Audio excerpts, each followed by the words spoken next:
Hey guys, Sean from TutFeed here. Welcome back. In this video we're taking a look at another tool inside of Adobe Photoshop, and for today we're looking at the Lasso Tool. You can see inside the Lasso Tool we have three different options. We have the standard Lasso Tool, the polygonal Lasso Tool, and the magnetic Lasso Tool. Let's start with the Lasso Tool and take a look and see what these do. The Lasso Tool is a quick down and dirty way to just make a selection, and all you have to do is click and then drag around your selection.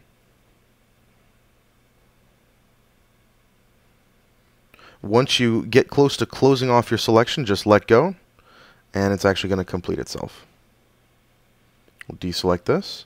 The next option inside of the Lasso Tool is the polygonal Lasso Tool. So let's select that one. This takes it just a little step further than the standard Lasso Tool in that it kind of does some of the work for you. Instead of having to click and drag around your selection, you can simply click and set waypoints for the tool itself.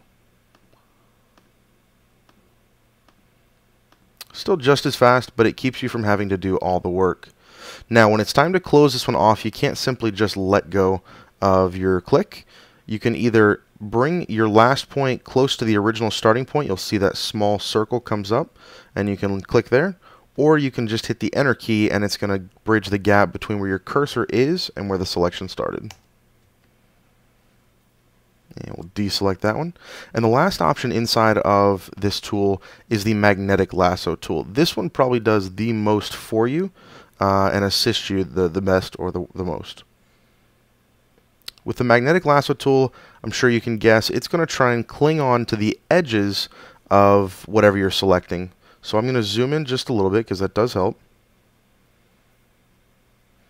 And I'm going to click on my first point where I'd like to start my selection, right on the edge here.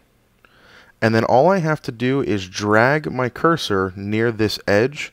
Since this photo has a decent resolution to it, and I chose a photo that has very stark contrast in the colors, it's going to do a pretty good job at making this selection for me.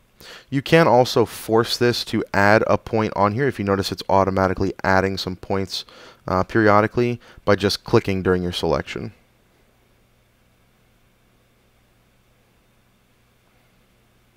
Now this one, just like the polygonal Lasso Tool, you do have to close off, so we'll click and close that out there. Alright guys, that's it for the Lasso Tool. Hopefully you learned something. If you have any questions, please feel free to leave them in the comment section below. Don't forget to show that like button and the subscribe button some love. Thanks.